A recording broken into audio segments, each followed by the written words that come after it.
Hello and welcome to Through the Bible with Les Feldick. An Oklahoma rancher and farmer, Les Feldick has been teaching homestyle Bible classes for 20 years in Iowa, Oklahoma, and Texas. Les Feldick's unique style of Bible teaching has made the books of the Bible come to life. When Les is teaching, it's so interesting that people say time just seems to fly by. And now, here is Les Feldick. Good afternoon, and it's good to have everybody back once again. I think just lost Nancy, haven't we? And you can be turning to Revelation chapter 15, those of you here in the studio. And again, we just want to address our television audience, how we thank the Lord for you and your interest, your letters, and your phone calls. And I just happened to think while I was waiting for the camera to roll, I had an interesting call the other day. At first, he about gave me heart failure. I answered the phone, and he said, "Is this Les?" And I said, "Yes, sir." And he said, "I've just got 2 criticisms of your program." And I thought, oh boy. And he said, "Number 1, he said, it's too short. And number 2, I don't remember what that one was. Do you remember, honey?" And I had it a minute ago, but I've lost it. But anyway, they were both not real criticisms, but anyway. So we always have to appreciate the phone calls and the letters that people send us. So we're glad that you're with us, and we trust you're keeping up with us as we come through Revelation, as we have explained to our folk here in the studio.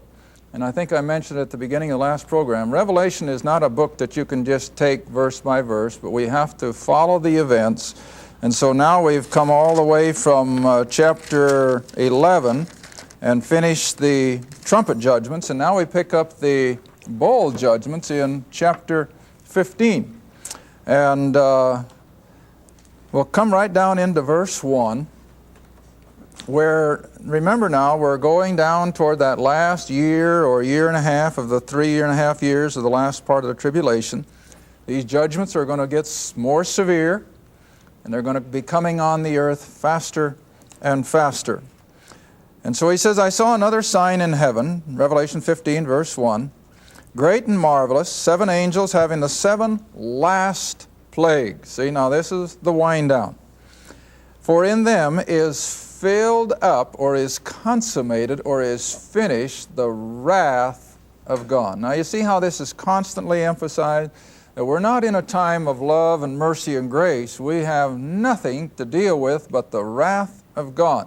Well, I guess Monty reminded me at break time, realizing that we have a varied audience who probably some have never heard this taught before. We always want to realize that for those of us that are believers, we're not going to be here.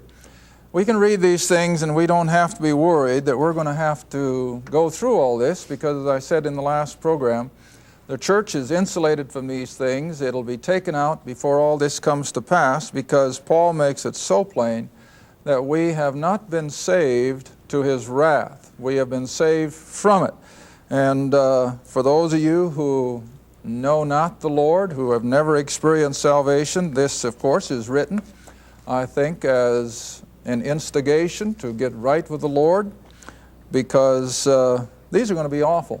Now, we know eternal hell is bad, and it's certainly beyond this because it's without end. But nevertheless, these folk are going to have to go through all of this with the physical emotions and the physical pain and the suffering, and no hope of escaping it. And so it is. It's a warning. It's an admonition for those who are not ready to meet the Lord and to be raptured out of all this, to certainly consider God's offer of salvation while yet the time is available. All right, so now then, the wrath of God is finally going to be consummated in these final, or these last 7 judgments or plagues, which are called the vials in the King James, or the bowl judgments. Remember, I explained at the last moment of the last program that the reason is you can pour out a bowl instantaneously, whereas a different container would take longer. All right, now then, verse 2, we have a vision here in heaven, "And I saw, as it were, a sea of glass mingled with fire, and them that had gotten the victory over the beast." In other words, we see the martyred tribulation saints already there in the presence of the Lord in glory. They had gotten the victory over the beast, or the Antichrist, and Satan, who is now indwelling him, remember.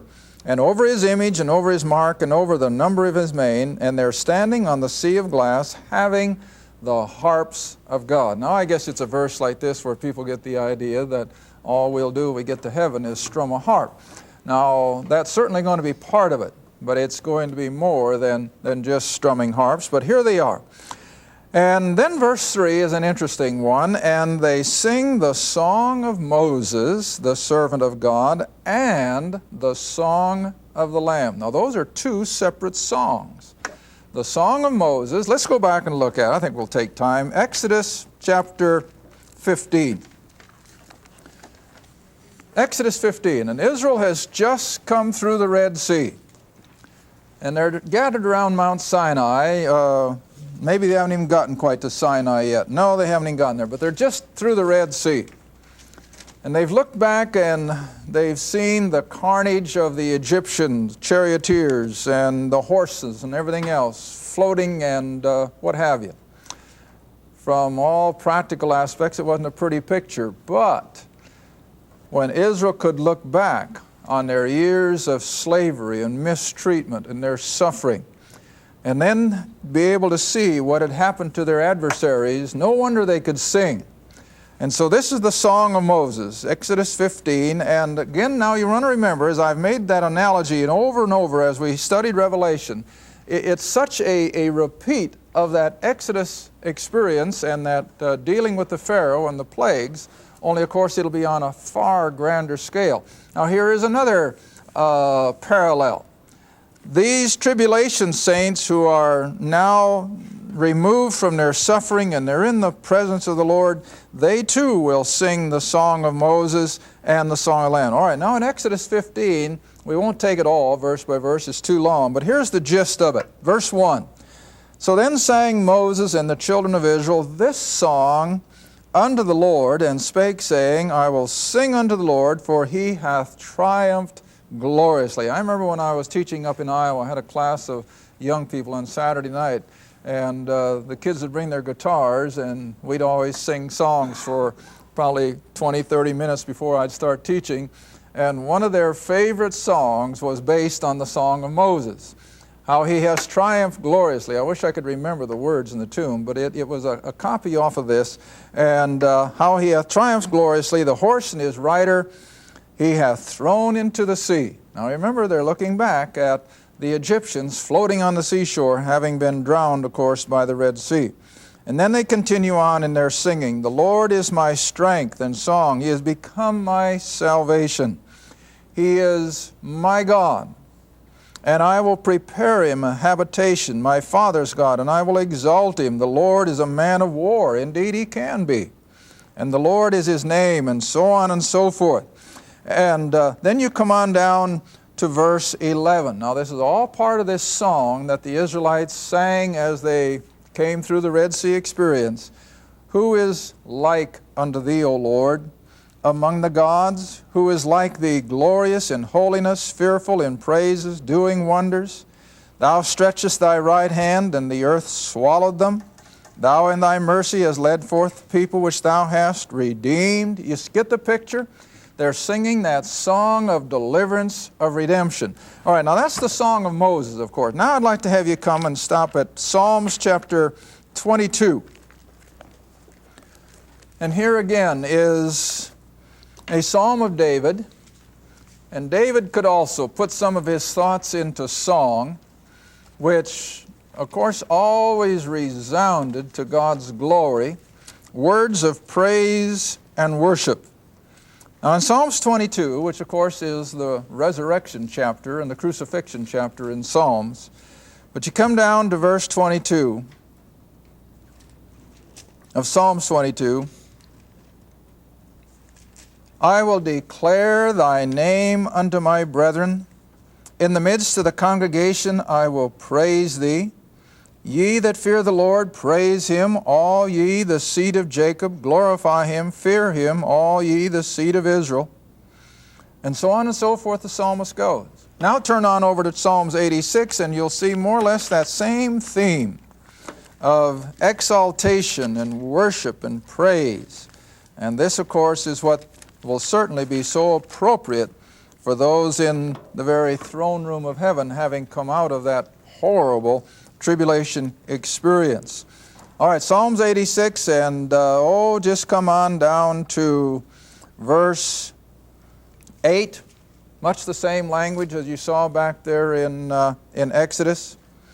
Psalms 86, verse 8, among the gods, that is, the gods of this world, among the gods there is none like unto thee, O Lord, neither are there any works like unto thy works. All nations whom thou hast made shall come and worship before thee. Now remember, this song is being sung just before the Lord will return and set up His kingdom. You see how appropriate all this is? All nations whom thou hast made shall come and worship before thee. Indeed they will. We'll see that when we get along a little further into the second coming of Christ and the setting up of His kingdom. They'll worship before thee, O Lord, and shall glorify thy name, for thou art great, doest wondrous things. Thou art God alone. Teach me thy way, O Lord, I will walk in thy truth. Unite my heart to fear thy name. I will praise thee, O Lord, my God, and so on and so forth again.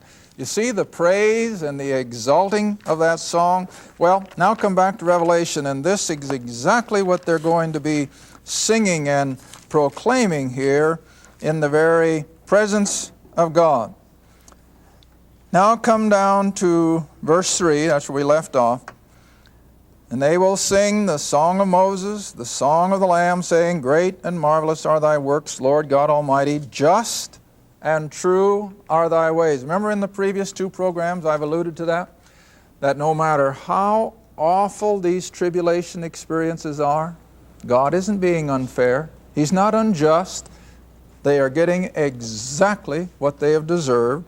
And so this is the whole thought, that just and true are thy ways, thou King of saints.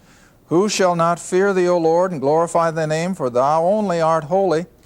For all nations shall come and worship before thee.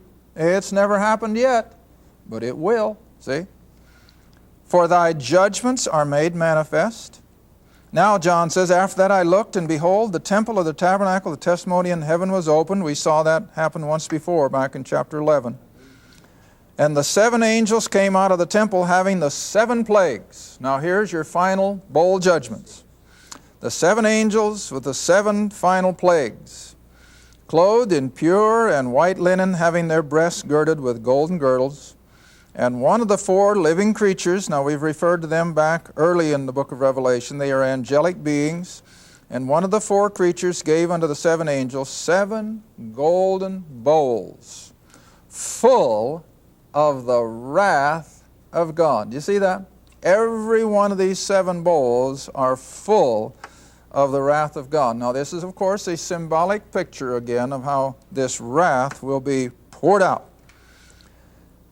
Verse 8, and the temple was filled with smoke from the glory of God and from His power, and no man was able to enter into the temple till the 7 plagues of the 7 angels were fulfilled. Now, here they come. Here they come. Just boom, boom, one right after the other. Each one getting more severe than the one just ahead of it, leading up to the very battle of Armageddon. And I don't know whether we'll have time in this half hour. We sure will the next one. And we'll be discussing the Battle of Armageddon and the bringing of the nations to the Middle East. But first, chapter 16, verse 1. And I heard a great voice out of the temple saying to the 7 angels, go your ways, pour out the bowls of the wrath of God upon the earth. Verse 2, and the first angel, that is, went and poured out his bowl upon the earth, and there fell a noisome and grievous sore, or boils is what they had in Egypt, remember, upon the men who had the mark of the beast, and upon them who worshipped his image. Now, remember that early on, just as soon as people accept that mark of the beast, that number, and which I feel is a computer number, a credit card type thing, or a transaction card. In fact, in one of my classes the other night, someone had a card that is now being used in Europe and that card has everything on it that pertains to your everyday experience. In other words, it has your health record, it has your bank balance, it has everything. And it's already in common use in Europe. And that too is just a stepping stone to, I think, this so-called mark of the beast, which will be much the same thing, where they cannot buy, they cannot transact unless they have this card and this number, which of course will be put upon the forehead or in the hand. But anyway, now the whole world will come under this plague of grievous boils, misery. And they had it in Egypt. We don't have any problem believing that. But now it's going to be worldwide. Now verse 3. How long this will last? Your guess is as good as mine. A couple months? Who knows? And then the next angel poured out his bowl upon the sea. Now I think the sea here is not referring to the sea of humanity, but rather the oceans as we know them. And it, that is the oceans, became as, not literally, but as, likened unto the blood of a dead man. And every living soul, or every living thing, that is all the fish and all the creatures living in the water, died in the sea. Now you can about imagine what that does to the shores and to the oceans. We talk about pollution. We know nothing of pollution as it's going to be here. Verse 4, the third angel poured out his bowl upon the rivers and fountains of waters, and they became blood. Now this is literal blood. Now the reason, of course, you remember, go back to Egypt again. You remember that when Moses placed his rod over the river, and the river became completely unpalatable, they couldn't drink it. What the Egyptians immediately began to do? Well, they dug freshwater wells, you remember? And tried to get fresh water that way. Well, here you see God is going to turn all drinkable water into blood. Now why blood? Well, again, look at the human race tonight. They're bloodthirsty. You know, I've always put it this way. When God created Adam, He created him a human being, didn't He? But as soon as Adam became a sin creature, he became inhuman. And all you have to do is look at your newspaper tonight, and what has mankind become? He has become an inhuman being. See, there isn't another species on earth that misuses their own species as man does his. You don't see wild animals tormenting each other. You don't see anything in all of the wild kingdom that torments its own. Only man.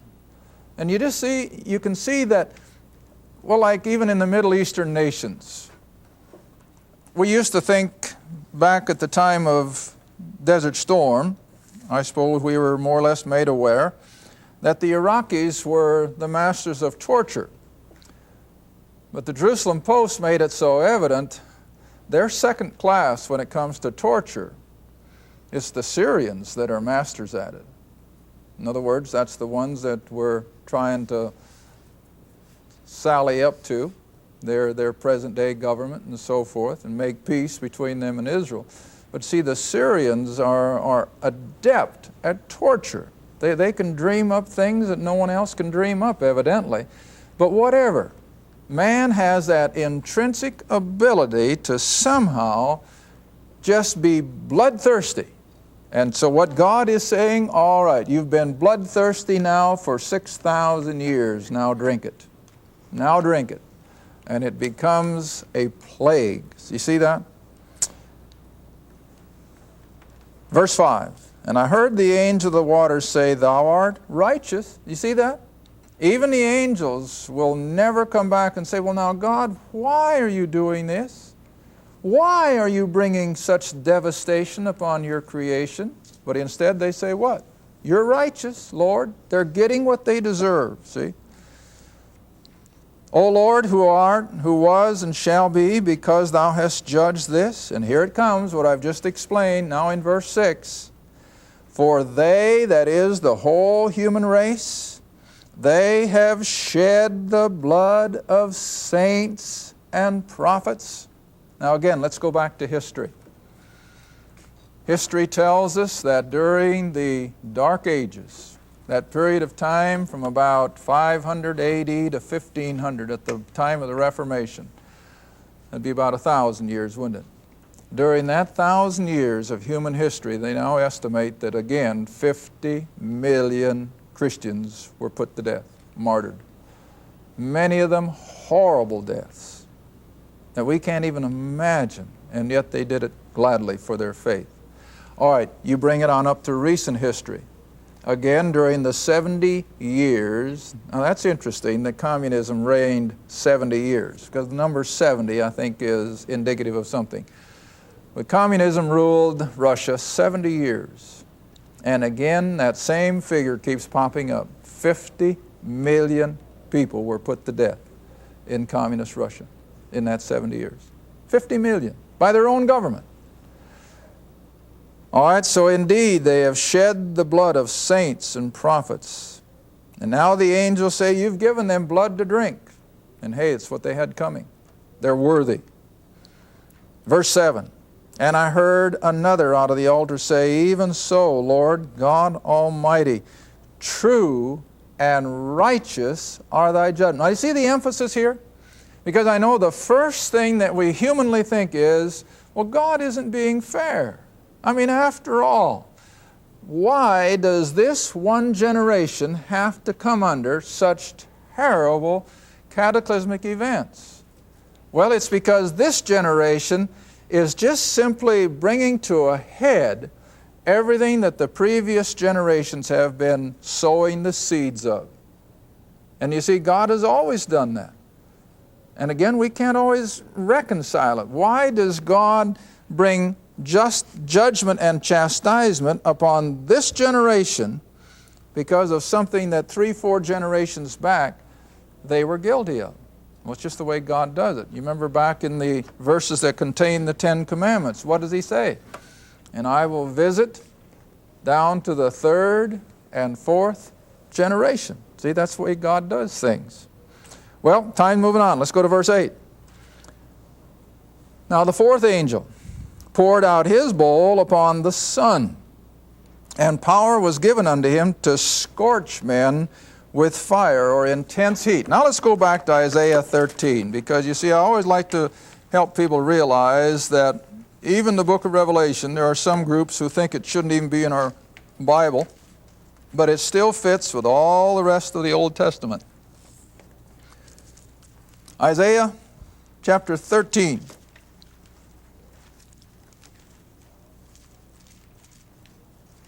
Oh, let's come down to verse 9.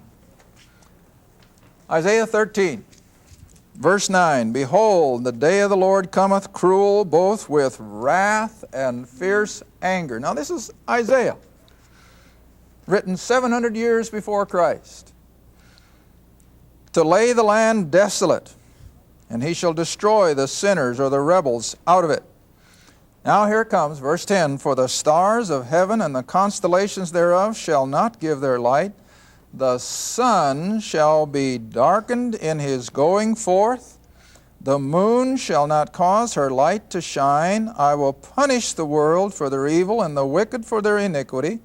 I will cause the arrogancy of the proud to stop and will lay low the haughtiness of the terrible. See? Now that's what Isaiah wrote clear back there. Now, in another place, and I just can't think right now where it's at, but it's in Isaiah, where the earth will be moved out of its orbit. And we know from our science and astronomy and so forth that if the earth was tilted just 2 degrees off of what is normal, the earth would either burn up with heat or would freeze up in the cold. Just 2 degrees variance.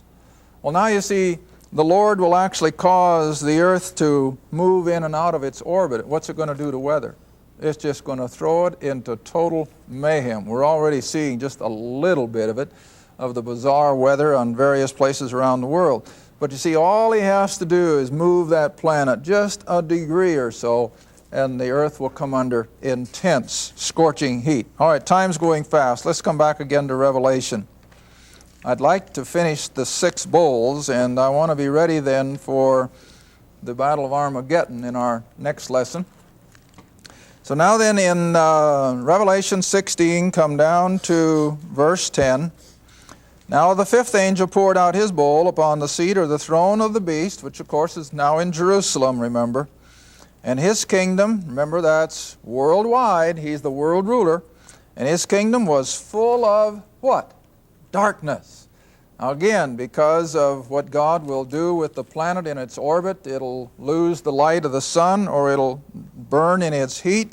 But now it comes into total darkness. What happened in Egypt? Same thing. It got so dark that they couldn't even see their hand in front of their face. And so they gnawed their tongues for pain. But verse 11, what does it cause? Not a repentance, but a total arrogant blasphemy. And they blasphemed the God of heaven because of their pains and their sores, and they repented not of their deeds. Now then, verse 12, and the 6th angel poured out his bowl upon the great river Euphrates, and the water thereof was what? Dried up. Remember I told you a couple programs back that the Euphrates is the biggest natural barrier to that great army coming from the east? Well, I'm sure you all read the other day the same thing I did. The Turks are building a high dam up there on the headwaters of the Euphrates, and what are they afraid it's going to do downriver? Dry it up. And indeed it will. The Euphrates will be dry as a bone, and the rivers will be such that the nations of the east can come. Now then, verse 12, finishing it, the great river Euphrates and the water thereof was dried up, that the way of the kings of the east, the Orient, might be prepared. In other words, that last obstacle will be removed for their 200 million man army, as I see it coming from that other chapter. And then verse 13, and we're going to have to stop here. Our time is gone, but it'll be a good place to begin our next lesson. Here in verse 13, we now see the satanic powers literally go out to all the heads of the nations of the world in order to send their armies where? To the Middle East, to Jerusalem in particular. Thank you for watching Through the Bible with Les Feldick, a weekly Bible study. If you would like more information about the Les Feldick Ministries, a Bible study in your area, or about this program, write to Les Feldick Ministries, Route 1, Box 760, Kinta, Oklahoma, 74552. That's Route 1, Box 760, Kinta, Oklahoma, 74552. Through the Bible with Les Feldick is viewer supported, and your gift is appreciated. Thank you, and be sure to tune in next time for Through the Bible with Les Feldick.